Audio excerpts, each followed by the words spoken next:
فان ذاتي وحشتوني جدا، علشان كده النهارده جبت لكم فيلم خطير. بس قبل ما نبدا الفيلم يا ريت ما ننساش نصلي على النبي وندخل في احداث الفيلم على طول، اللي بتبدا بضابط ومحقق مشهور اسمه لاندور. بيجي له شخص ويعرفه بنفسه، بيقول انه اسمه هاتشكوك، وبيقول انه هو نائب وزير الحربيه ومكلف برساله رسميه من العقيد فاير اللي هو مدير الأكاديمية الحربية. لكن لاندور لسه مش فاهم هما محتاجينه ليه. المهم بياخد القرار انه يروح مع هيتشكوك، واول ما يوصل بيقعد مع العقيد فاير اللي بيقول ان هو محقق مشهور وجايبه حقق في جريمة قتل حصلت للضابط تلميذ في الأكاديمية، لكنهم عايزين يكون الموضوع سر ما بينهم. وبيرجع فاير يأكد عليه تاني ان الموضوع لازم يفضل سر وما يوصلش لولا طالب من الطلاب اللي في الأكاديمية. وبيبدأ يحكي له انهم لقوا جثة طالب مشنوق على شجرة في جنينة الأكاديمية. لقوا الأغرب كمان انه لما طلع عليهم الصبح اكتشفوا ان القلب متاخد من جثة الطالب ده، فهم بقى محتاجين خبرته كمحقق في البحث والتحريات علشان يعرفوا مين اللي عمل كده.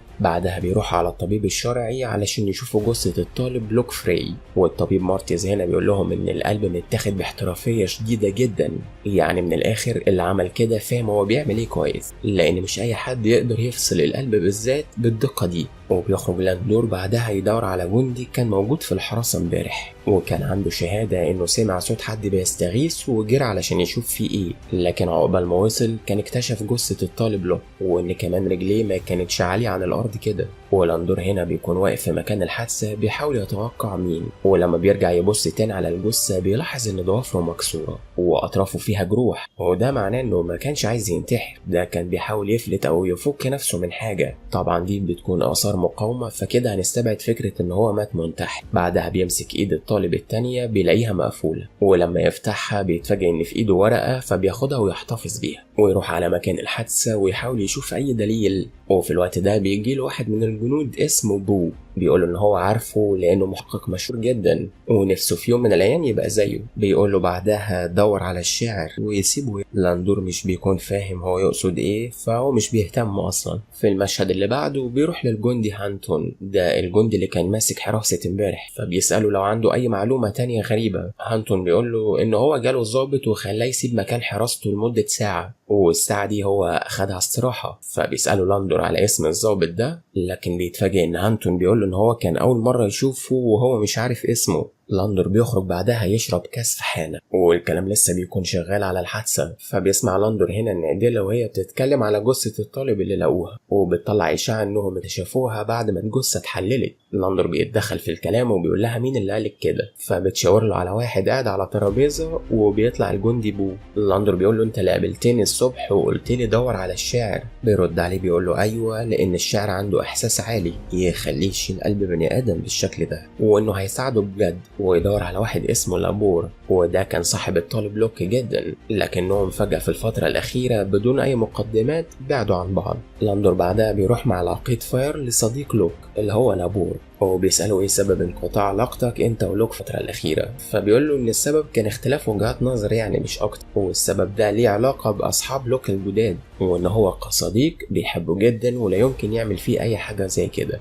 وهو بيشك ان اللي عمل فيه كده من اصحابه السوق الجداد. بعد كده بيدخل واحد من الجنود مع رسالة تبليغ للعقيد فاير، بيبقى مكتوب فيها انهم لقوا بقرة وخروف مقتولين بطريقة بشعة في منطقة اسمها كولد سبراي، وان قلوب الحيوانات متاخدة كمان بنفس الطريقة. وبيخرج بعدها لاندور للجندي بو اللي بيكون واقف حراسة، وبيشكره جدا على مساعدته ليه، لكن هو عايزه يساعده اكتر ويوريه الورقة اللي لقاها في ايد لوك، لان الورقة كان مكتوب فيها كلام واتمسح، فهم دلوقتي عايزين يعرفوا كان مكتوب فيها ايه. بيقرر بو ان هو يحاول يساعده، ولما يجي الليل بيروح بو يقابل لاندور في الحانة، وبيقول له انه شاكك ان الورقة اللي كانت في ايده مكتوب عليها حاجة لاستدراجه في المكان اللي حصل فيه الحادثة. وبيرجع يقول له اكيد الورقة دي من القاتل، فبيحاولوا مع بعض يجمعوا باقي الحروف الممسوحة، وبيخمن بو الكلمات يعني زي ما تتأخرش او انا منتظرك على الرصيف، بس لاندور مش بيبقى متأكد من الكلمات دي، والسبب بالنسبة له مش مقنع. فيعني ايه اللي يخلي طالب يبعت رسالة لطالب معاه بيشوفه طول الوقت؟ فبيخمن ان الرسالة دي بتكون من خارج الأكاديمية اصلا، او ممكن كمان تكون واحدة مش واحد. بيقول له بو ان الحرس شافوا واحدة فعلا ليلة الحادثة وكانت ماشية وهي بتعيط،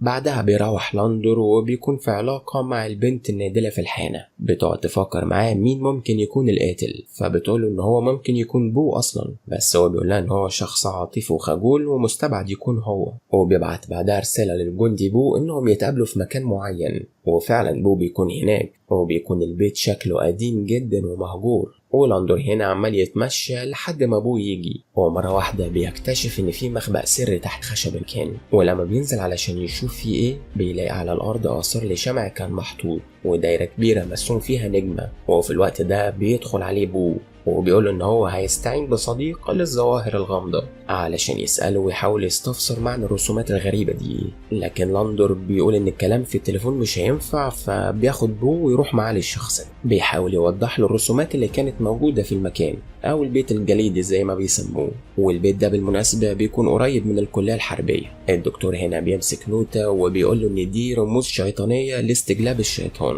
وانهم بيعملوها علشان يتواصلوا مع الجن والشياطين، وبيديلهم بعدها كتاب من مكتبته بيتكلم عن الطقوس دي، فبيطلب بعدها من بو انه يفتح الكتاب على صفحة معينة ويقرأها. لما بو بيبدأ يقرأ بيعرف ان مؤلف الكتاب بيتكلم عن سر الخلود، وان اهم خطوات التقرب للشيطان هي قتل الارواح واستخدام قلوبهم، بس لازم يكون في شروط معينة لكده، وبيطلب منه انه يعرف له لو في حد من الجنود مهتم بالخوارق او ما وراء الطبيعة، وبكده هيلاقوا اول الخيط والطريق اللي يمشوا فيه. نفذ كلامه وبيدخل الكتيبة وبيقول لهم ان هو معاه طقس سحري، والطقس ده هيمنحهم القوة والخلود، فلو حد عايز ينضم ليه يجي يقول له. بيجي جندي من الجنود هنا بيقول له انت اكيد جايب الطقس ده من الجندي ارثر. بكل سهولة بيعرف مين اللي كان مهتم بالمواضيع دي، وبعدها بيروح للاندور علشان يبلغه ويعرفوا ان في جندي اسمه ارثر مارتينز ابن الدكتور مارتينز بيكون مهتم بالعلوم دي. وهنا بو بيشوف سلسلة موجودة على مكتب لاندور، ولما يسألوا عنها بيقولوا ان دي سلسلة كانت خاصة ببنته ماتيلدا، لكنها اتعرفت على واحد وهربت معاه،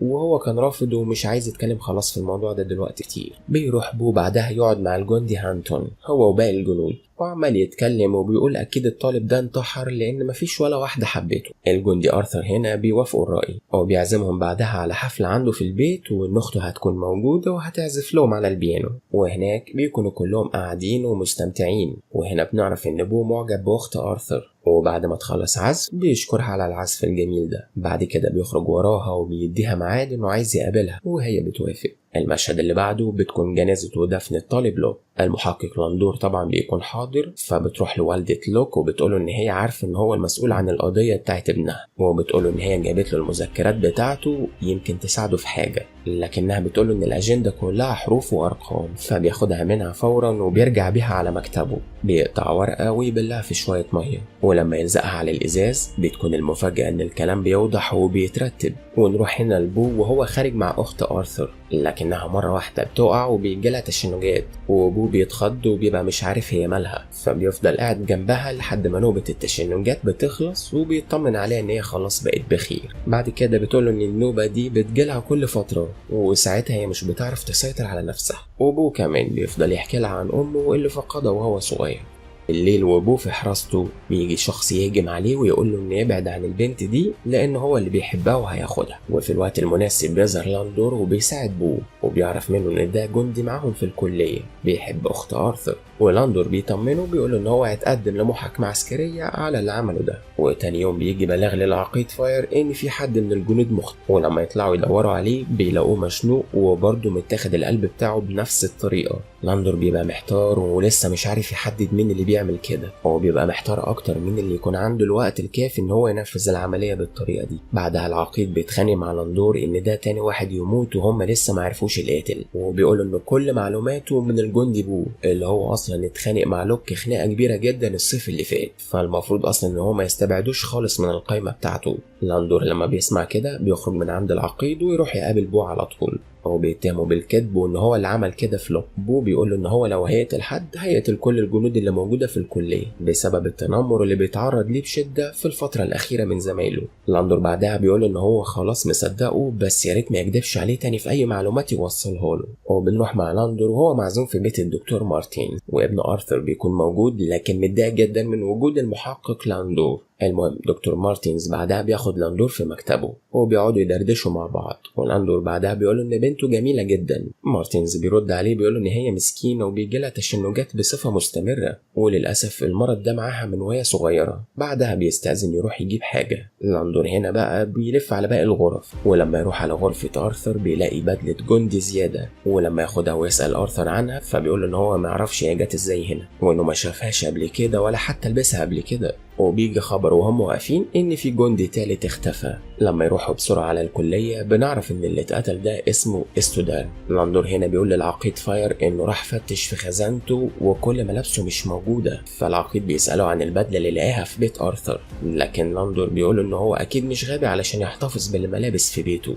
وان اكيد في حد حاططها له علشان يوجهني ليه واتهمه هو. وبعدها لاندور بيوعدهم ان هو خلاص قرب يجيب القاتل. بعدها بيروح للبروفيسور وبيساله عن الكتاب اللي طلع لهم اخر مره، ولما بيطلع له الكتاب بيبص لاندور على صوره المؤلف وبيمشي بعدها. وبيروح من تاني على دكتور مارتينز وبيقول له هتعمل ايه لو القطعان صحيت الصبح لقت القائد بتاعها ميت. هو بيشاور له بعدها على الصوره اللي موجوده على الحيطه، بتكون صورة مؤلف الكتاب اسمه هنري، وبيطلع قريبهم من الدرجة الرابعة، والمرض اللي عند بنتك سببه ان هي بيتعمل عليها جلسات للتقرب من الشيطان، وهي بتوقع ناس في حبها وتجيبهم لك كقربان للشيطان. دكتور مارتينز في الاول بيحاول يبعد الشبهة عنه، لكن مع اصرار لاندور بيبدأ يعترف، وبيقوله بس ان هو كان بيحاول يساعدها لان الشيطان وعده ان هو هيحررها وهيخليها تعيش بشكل طبيعي. لاندور بيزعق فيه وبيقول له المفروض انك طبيب وراجل متعلم، ازاي تعمل كل ده؟ الكلام ده كله دجل وملوش اي علاقه بالعلم. في المشهد اللي بعده بتكون بنت الدكتور مارتينز رابطه ابوه وحاطاه في الدار اللي جواها نجمه داوود، وبتقول له انك قلت انك بتحبني ومستعد تعمل عشاني اي حاجه، وبتقعد بعدها تقرا عليه شويه تعويذ وطلاسم. ومامتها واخوها كمان بيكونوا معاها بيساعدوها في الطقوس، وهنا بيفتحوا صدره علشان يطلعوا قلبه، لكن في الوقت ده بيوصل لاندور. كلهم مره واحده بيتفاجئوا وبيتوتروا طبعا من وجوده، والشمع بيقع منهم على الارض ويولع المكان حواليهم. ولاندور هنا بيمسك ارثر وبيقعد يضرب فيه، لكن البنت لسه بتكون مكمله في تعويذتها. لكن فجاه في خشبه كبيره مولعه بتقع عليها، ولما يجي ارثر هنا علشان ينقذ اخته بيقع عليه السقف وبيموت معاه. وامهم لما بتيجي تحاول تلحقهم لاندور بيمسكها وبيمنعها لان المكان بينهار، وبيروح بسرعه يفك بوه بعدها ويخرجوا من المكان. المشهد اللي بعده بيكون في المستشفى. لاندور بيجيله العقيد فاير وبيطمنه على ابوه انه فقد دم كتير بس هو هيكون بخير. وتاني يوم رئيس الكلية الحربية بيشكره وبيبلغه ان الدكتور مارتينز قدم استقالته في الطب واختفى من فترة. بعدها بيجي ابوه اللي خرج من المستشفى، فبيسأله لاندور على صحته، وابوه بيقول له ان صحته احسن بكتير دلوقتي، لكن هو جاي علشان يبلغه بس حاجة مهمة. ولما يدخلوا المكتبة ابوه بيفجر المفاجأة وبيقول ان هو عرف الحقيقة كلها، وان الشخص الذكي دايما لما بيغلط بتكون غلطته كبيرة، وده اللي حصل معاك بس. فبيوريه بعدها الجواب اللي جاله منه لما كان مستنيه في بيت الجليد، وبيقول ان الخط ده كان نفس الورق اللي كان ماسكها له، وخصوصا الحروف الكابيتال. وبيقول له كمان ان هو عارف ان بنت في ناس اغتصبوها ومرت بعدها بحاله نفسيه سيئه جدا وشافها وهي قدامه. وبيرجع يقول له طبعا انت عرفت ان لوك كان واحد من الناس اللي اغتصبوا بنتك، فقررت طبعا تستدرجه وبعت له رساله، ولما جالك ضربته وشنقته. ولما سمعت صوت الحارس هرب. بعدها لاندور بيبدا يتجاوب معاه في الكلام، وبيقول له لا وكمان السلسله ما كانتش البنت دي، كانت سلسله لوك وبنتي قدرت تقطعها منه وهم بيغتصبوا. وبيرجع يقول له ان هم فعلا يستحقوا العقاب بالقتل. بيرجع ابوه يساله عن الحيوانات اللي لقوها مشنوقه. لاندور بيقول له ان كان لازم الموضوع يوضح ان في ناس لعبة شيطان هم اللي بيعملوا كده، طبعا علشان يبعد عنه اي شبهه. ابوه بيرجع يقول له ان بالدلائل اللي معاه يقدر يدخله السجن، لكن هو مش هيعمل كده لانه مقدر انه ساعده وانقذه من وكمان مقدر موت بنته بعد الاغتصاب اللي اتعرضت له. وبعدها بيحرق الورقه اللي معاه. لاندور بعدها بيطلب من بو انه يعمل حاجه اخيره، فبيخرج مكان ما بنته انتحرت، وبيحدف شريطة شعرها وبيعتذر لها انه ما كانش معاها وما قدرش يحمي، بس بيقول لها انها دلوقتي تقدر ترتاح. لو انت لسه هنا معايا احب ابلغك ان الفيلم خلص، بس الافلام لسه ما خلصتش، واشوفكم الفيلم الجاي على خير ان شاء الله. كلمة اخيرة، لو عجبك الفيلم ده ما تنساش تضغط لايك واشتراك وتفعل الجرس علشان يوصلك كل جديد.